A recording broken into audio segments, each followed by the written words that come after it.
Hi, dear listener. Zach here.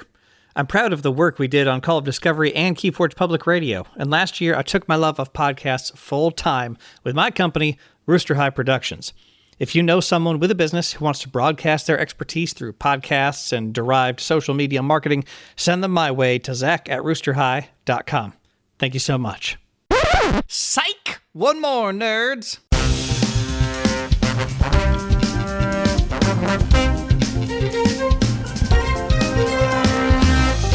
Welcome to Keyforge Public Radio with your host, Zach Armstrong. Dear listener, welcome back to one more episode of Keyforge Public Radio. We are excited to be back because we have a special guest on today that you may have heard of elsewhere and on Call of Discovery, of course. We have Richard Garfield, creator of Keyforge and a lot of other games, enjoying a great career as a game designer. So, Richard, thank you so much for joining me from around the globe today. I appreciate having you on again. It's a pleasure to be here. Always fun to talk about games. Ready to do that. Fantastic. We are going to be talking about, listener, a little bit more than just Keyforge today. Keyforge will be a part of some of the conversations, but we're going to talk about, I'm going to be asking Richard here a couple of questions related to variance in games. And if you're familiar with everything from Robo Rally to some of the more recent work, you're going to know that variance in many different ways shows up in many people's games, but especially in the games Richard collaborates on here. So one of the games, Richard, that in doing some research on Keyforge and some other things, I found Spectromancer, that when with 3 Donkeys, you all helped develop and then publish back in 2008. And Keyforge fans are going to be a bit familiar with one of the core mechanics of Spectromancer, I believe, in that, if I'm correct, each deck was randomly assembled from a known pool, though I think there was some customization in the campaign mode. Is that correct? Yeah, it's been a little while since I looked at it, but my memory of it is that there was a fixed deck, and each person was dealt some cards from that deck. So in particular, if you had a particular card, you knew your opponent didn't have it, and those lasted you for the entire game. Now, in Spectromancer, each player did choose one specialty, and that was just theirs alone. They would get a handful of cards from that specialty. Yeah. So before Keyforge, what did it look like when you pursued variance in your game design? I know the original version of Magic, in the vision, nobody was really expected to have access to all the cards, at least in the kind of 1.0 vision. So what did variance look like in that age before Keyforge? Variance comes in a lot of different forms, and one of the reasons that my games tend to be high variance, because I'm not. I should say that I love low variance games as well, like Go and chess. And one of the reasons that I am drawn to high variance games is because those are games which they're just not as common, and it's something I like. And so when I want to play a particular type of game and it doesn't exist, I tinker with it. So one place that variance comes about is, so one of the reasons people remove variance is because what they're trying to do is trim off bad game experiences. And so they'll, and that could be, so if you began chess with random pieces, for example, and whatever was generating your pieces gave you all pawns, that wouldn't be a good experience. And so as a designer, you sort of trim those cases out. And the more you trim, the less variance you have, and the more of a curated game you have, until you get all the way to the place in chess where you have a fixed army. And so my personal preference, I would rather play a few bad games in order to have more variance in general. So I draw that line closer to the have all pawns side than another designer might, just because when I play, I don't mind. I think it's worth having a game or two that isn't great in order to get the extra space you get of possibilities in your game. And so I always draw that line. I err on the side of too much variety, which means that some of the games there'll be blowouts in one way or the other. And that's a cost of that approach and something I accept. Yeah, for sure. For sure. You're talking about being a bit more high variance in a number of things. And I think anybody who has enjoyed a raucous round of Robo Rally will be familiar with some of the more kind of joyful extremes of of especially hilarious situations one can laugh at with all the flipping of the directions in Robo Rally. So how do you think about Keyforge as a milestone in the games like that you've contributed to? We'll get to Keyforge in just a second. Bringing up Robo Rally does give me a good idea. Well, an idea that I think is good. It's an idea. It's to illustrate this idea of drawing the line for variance. Robo Rally does have the high variance, as you said, and all sorts of crazy things can happen. It's something I've always loved. And from the earliest days, players have complained about getting dealt terrible hands, which is okay. I don't mind it if you get a terrible hand and you suffer for a turn or two. It gives you an opportunity I like being able to work my way through challenging situations. But when you get dealt all turns, that's not great. And if you get that a couple times in a row, which is certainly possible, it's pretty bad. And that's one of the things which led me to redesigning in recent years with the Hasbro version in like 2009. And most recently with the Renegade version, we made it so each player had their own deck, which was just something I hadn't really thought about back when I designed Robo Rally, because that was even before Magic, where the idea of people having their own deck was a big thing. Sure. That it still allows you to get, I think you can probably even get hands of all turns, but it's much, much less likely. And if you do, you're going to get a lot of movement on the next turn. And so that's an example of a designer, my younger self, putting the line in one place, and then when given the opportunity to redesign, shifting it over, but still having a lot of variance. Absolutely. Yeah. Wow. So with Keyforge, Keyforge is a high variance game in a different way, because as high variance as a game like Robo Rally is, it is at its highest level a reasonably fair game. That is, you may get terrible hands, but there's an equal possibility the other players will get terrible hands. And so it's fair. Sure. And you may get an unfair situation in one playthrough, but you play a bunch, it'll all average out. And that works for some people, works for me, but some people like a little bit more consistency. With Keyforge, it sort of is a little different in that the decks themselves are unfair. They're not designed to be unfair, but they're designed to be very varied. And that carries with it this possibility of being unfair. And just like with my game design, I tend to err on the side of I'd rather have more unfairness and more variety than I would cultivate everything so everything is fair. First of all, it's really difficult with the game of Keyforge. Like, even if you started to say, let's make this a fair game, you cannot do it. It's just there's too much going on, and no matter how restricted you make the deck design, people are going to complain that you did it wrong. And so I just tend to jump in with both feet and to sort of help people work with that, and give them tools to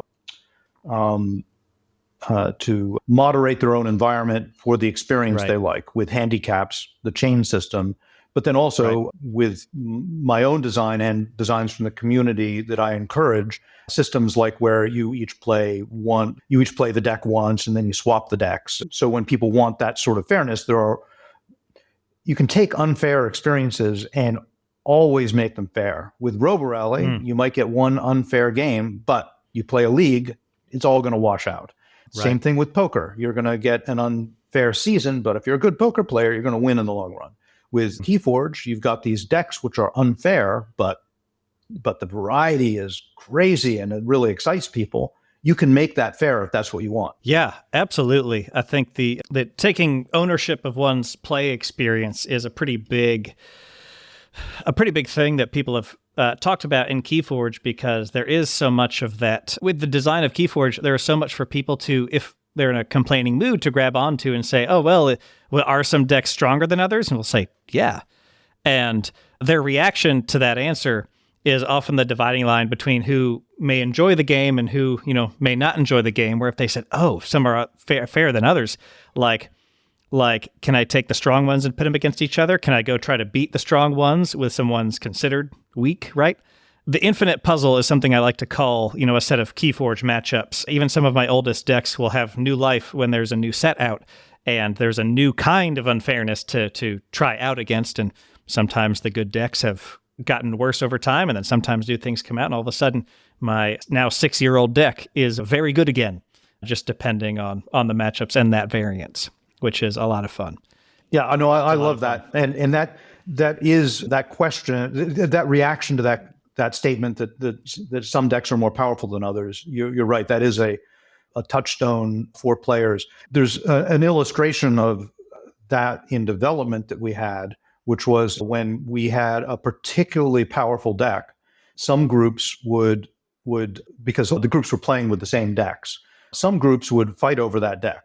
But other groups, like my group and a few others, would fight to play against that deck because I don't know, winning with a powerful deck isn't that exciting, but beating a powerful deck, that's thrilling, and it's all good gameplay. So and when you think about a game like Hearthstone or Magic, one of the which I think Hearthstone is amazing. I've enjoyed it a lot. I think Magic's terrific too. And I mean, I'm the designer of Magic, but it's worth pointing out because Keyforge was designed in many ways to bring back some of the lost magic of Magic. That doesn't mean that I don't like where Magic went. But one of the things I miss when I play Magic and Hearthstone is when I'm drafting a deck or playing a deck, and I have to get rid of cards which I like but just aren't powerful enough to make the cut. I hate that. I would rather play with a deck which is fun, exciting, varied, and then the play experience is more challenging for me. And it always perplexes me that so many people just really don't get that. And they're the same people who would certainly understand in a computer game. You don't always. It's sort of analogous to me to saying, well, this new shooter's come out, I'm going to put it all the way on easy and play on the easiest because then I own everything. I can understand the appeal of that, but I can't understand that the personalities of the people are switched here, because the most hardcore board game players are like that. They want to play the most powerful decks. They don't want the challenge of playing sort of more varied positions. Yeah. And there are several other dynamics that came out of decks being unique, not just, here's a set of strong decks, here's a set of weaker decks or whatever, that enriched those exact challenges, right? Like, I remember I had 2 decks right off the bat before getting some others, and playing the deck that I would often lose the matchups. I remember playing again and again with a friend and I remember the victory of that weaker deck against the quote unquote stronger deck after 5 games in a row losing, more than I remember most of the victory with that other deck. And another, with those decks being unique, and with, Celine doing her work, stochastic, exotic. Well, I got the first 2. But the naming algorithm. Oh, right. Yeah. Celine was the name generator, and it's That's stochastic. Right. Oh, exotic, yeah. List. We're going to have to... List exploiting? List exploiting, and name engine or something, yeah. Right. Well, there's a podcast in, I think, 2020, early 2022, where that's laid out. So we'll have to go check that. Yeah. But the one fun thing with strong versus weak decks is with Keyforge, with matchups and new sets coming out, the definition of strong and weak would change over time. And I also remembered when I was still understanding and growing in my understanding of the paradigms of Keyforge and how draw the 3 houses, no resource costs, and drawing up to end of turn all mechanically affected things. I remember going back to a deck I wrote off as middling and playing it much later when I had a deeper understanding of the game. And it turned out that the limit on that deck's performance was not that deck and its 36 cards, but was in fact my understanding of that deck. I had not been good enough for that deck, which was a really special kind of card game moment, especially when it has a name like the Randy of Bombagam. Yeah. It has a bit of personhood to it. Right. Yeah, that brings us back to Spectromancer, actually, because there was a phenomenon I discovered. I had sort of understood that it was probably true, but it was really illustrated in Spectromancer that there's a danger of balancing things too much. And the thing which came up in Spectromancer was after it was out for a little while, we looked at the win records for the different classes because there was a lot of people complaining that the priest class was weak. And this was to be expected because priest class was the free class. So everybody assumed it would be weak. But the reason it was worth testing is because we did not choose it to be weak. We chose it to be varied because it showcased a lot of mechanics in the game. So we did a study, and the really interesting thing was that for beginners, the priest class was weak. It had like a 45% win rate. So it was within bounds for what I'd accept, but it was weak. Yeah. But for experts, it was actually one of the favored ones, which is like it had about a 55%. And the reason is because having variety, having flexibility, that's a skill testing thing. And Absolutely. So, of course, beginners are going to do worse with that than advanced players.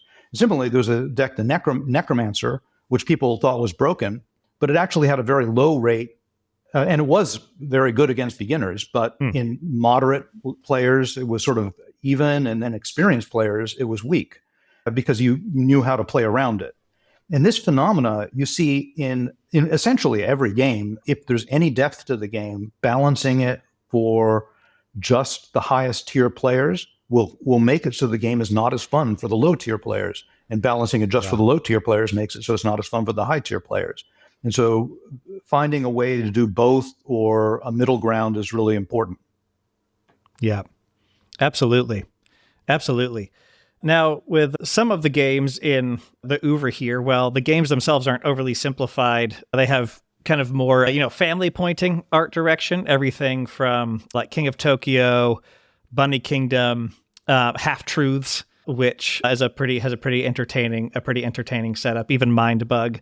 So how do you approach the inclusion of variance in games which are perhaps more directed at a family setting? I hesitate to use the word lighter, but often more directed at a family or more casual group setting. What role does it play when there's maybe perhaps a different player in mind or a different set of players at the other end?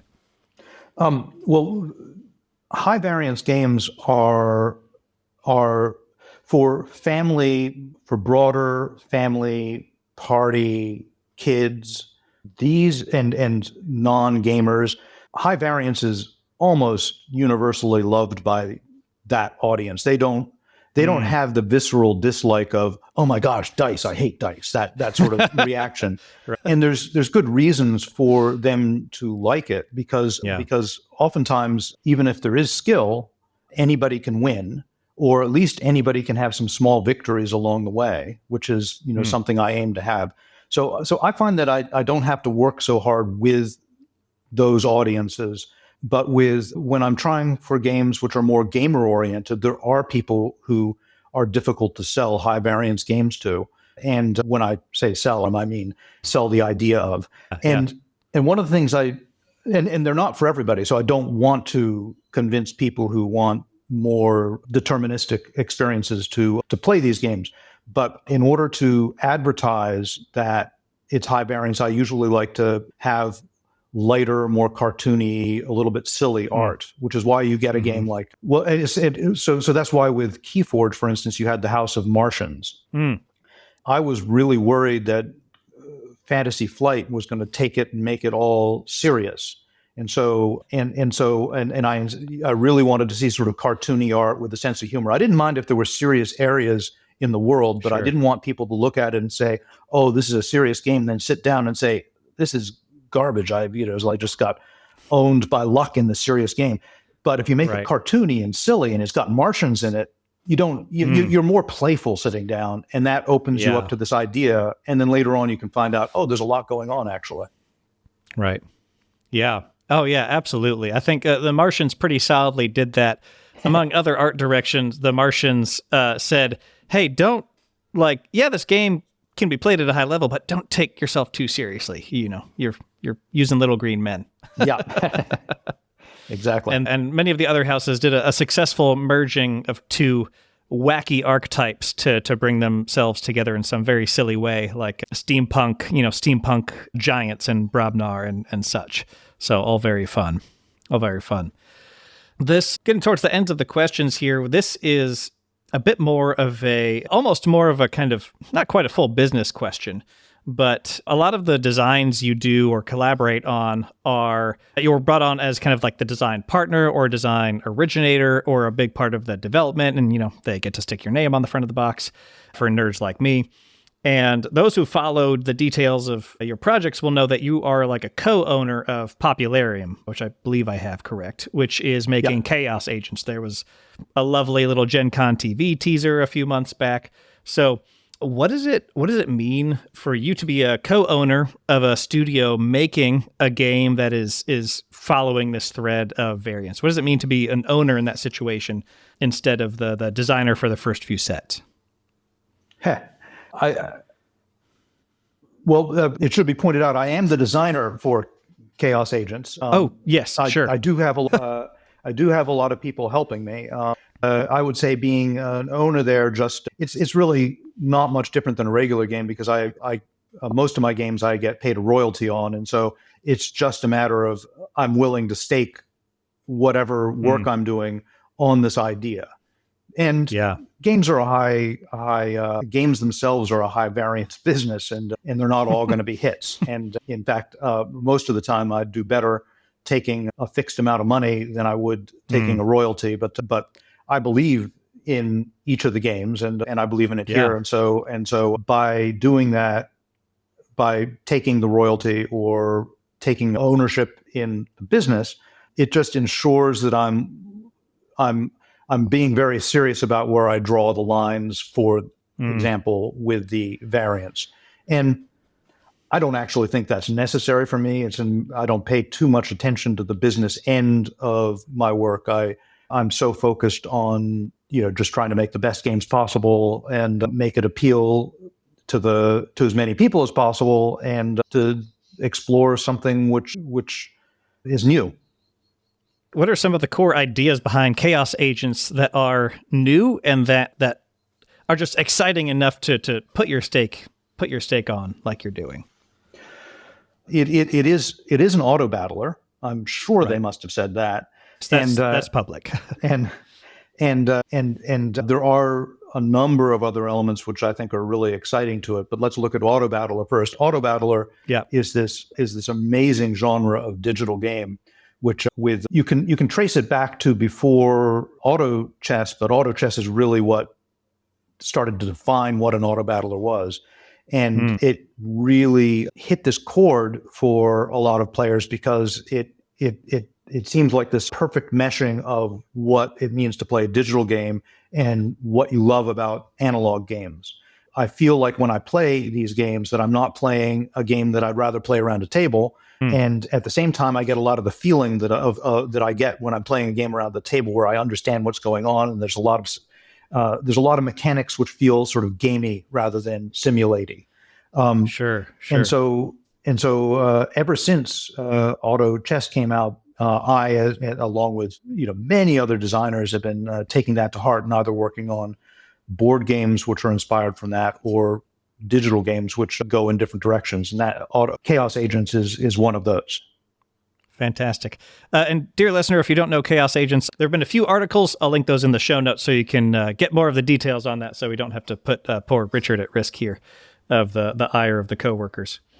Final question here before we sign off, Richard. What do you enjoy most about getting to design games? I like the feeling of exploration. That word comes up a lot when I'm talking about game design and gameplay. I feel like I'm exploring new territory and discovering new things. There's nothing I like more in game design than coming up with a mechanic or a system and not being sure how it's going to play out, and then playing it and discovering something new.